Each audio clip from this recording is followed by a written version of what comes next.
Hey guys, welcome to my spoiler-free review of Marvel's Avengers Age of Ultron. I just watched the movie last night and it definitely lived up to the expectations and it was a very great movie.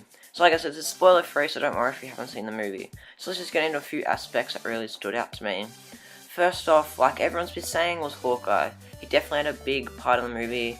A very big part in the movie compared to his role in the first film, because obviously he was brainwashed for most of the first film, but he still shined in the final battle. In this movie though, we learned a bunch of stuff about him that we've never known about him, and basically no one on the team really knows about him except for one other person. So there's a big secret about him. It's a good secret, nothing too bad, but it was really surprising, but in a good way.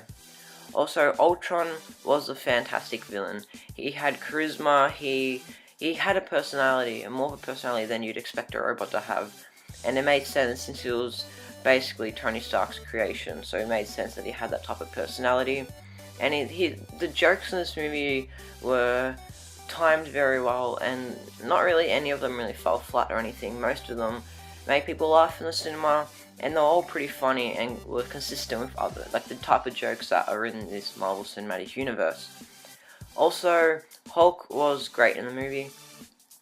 We got some really great character development for Bruce Banner, and tying in with that, the Hulkbuster scene in the film was fantastic. It's definitely, for me at least, one of the best comic book movie fight scenes to date. Haven't seen one. I don't know, it looked awesome, like the special effects were fantastic. It was really fun to watch, and the stakes were high during that scene. So you got basically everything you want in a fight scene and made it really entertaining. And also, the twins, Scarlet Witch and Quicksilver, they had a pretty big part in the movie and how the plot played out, and they're pretty interesting. They definitely weren't my favourite part about the movie, but they were up there. They're pretty good, though I don't really want to talk about them yet because this is a spoiler-free review, and if I talk about them it could sort of spoil parts of the movie.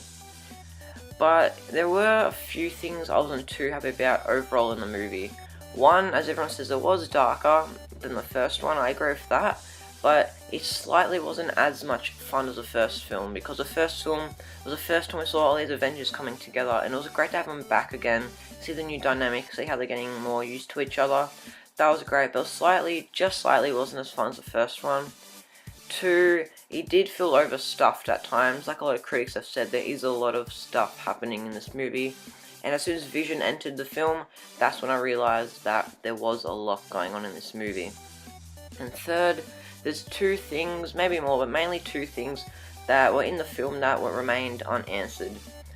Like one, don't worry, it's not any spoilers. As we know, Tony Stark is back with the Avengers and Iron Man, but they don't really explain why he's come back, because of course in Iron Man 3, he's quit being Iron Man basically. He stopped all that stuff, but now he's back without an explanation.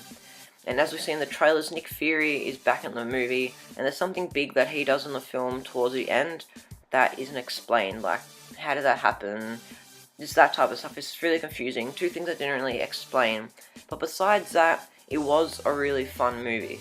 I'm going to give it roughly an 8 out of 10.